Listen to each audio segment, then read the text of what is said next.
Along the sandy bank of a babbling brook, under the shade of a wilting willow, sat a soldier. He wiped the perspiration from his swarthy brow.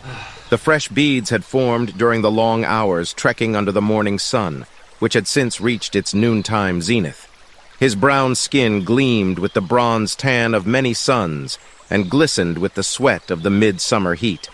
With his helmet tucked underneath his arm, his charcoal black hair hung in loose locks to his broad shoulders. His matching beard hung to his collarbone. He wore a loose-fitting indigo tunic with a scarlet sash over his chest. He sat upon a rock with his arms folded on his lap.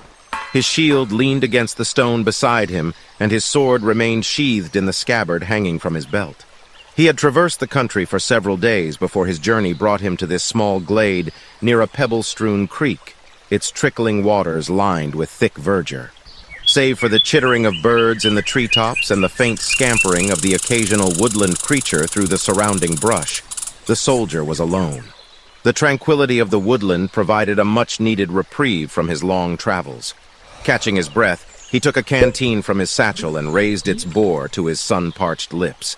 He anticipated the cool, refreshing drops of water. A sudden noise sounded behind him.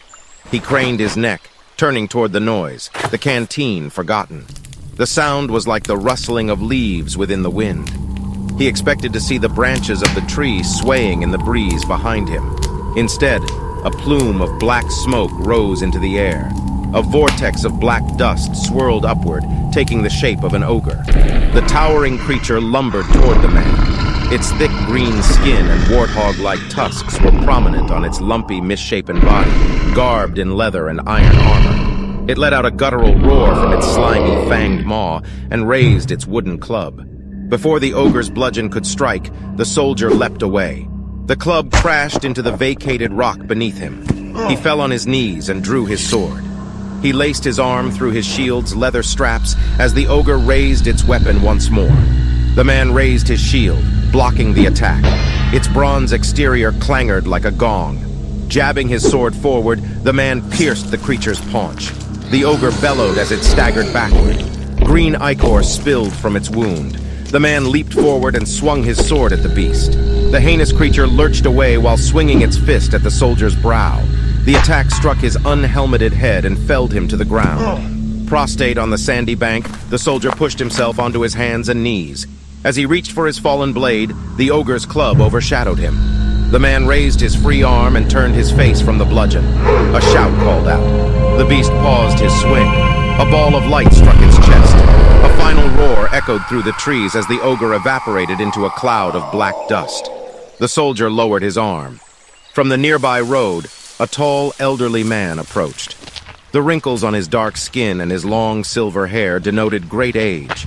His eyes, opaque like aged turquoise, appeared as if they had witnessed countless lifetimes.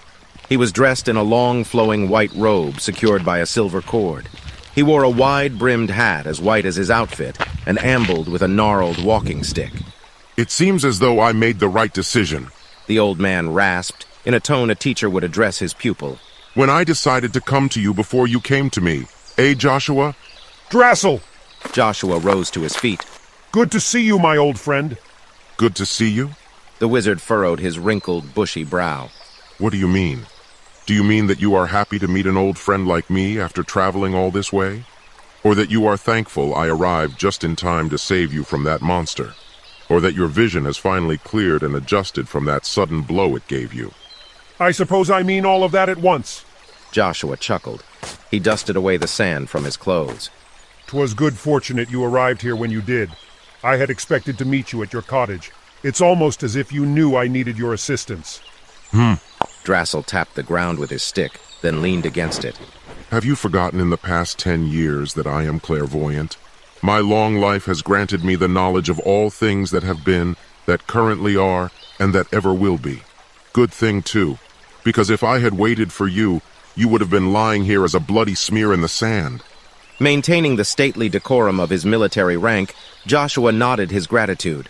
My training has prepared me for many a foe, but a foe such as that beast defies expectation. I thought ogres were demons that resided only in the underworld. They are, Drasil replied. That makes their corporeal presence in this world most concerning. That is why I summoned you with my letters. The wizard turned and gestured for the soldier to follow him. Come now. We can discuss this matter further at my place. Drasil led Joshua down the countryside path. Behind them, a shadowy figure hid in a thicket. The man was concealed head to foot in a flowing black robe. From underneath the shadow of his hood, he watched as they disappeared down the road. He held a crooked dagger in his pale, bony hand that dripped red with blood. In a clearing behind the thicket, a blood-red circle lay drawn in the sand with a pentagram in its center. Inside the pentacle lay the corpse of a dead woodland beast. The ogre's footprints, fresh in the sand, trailed away from it.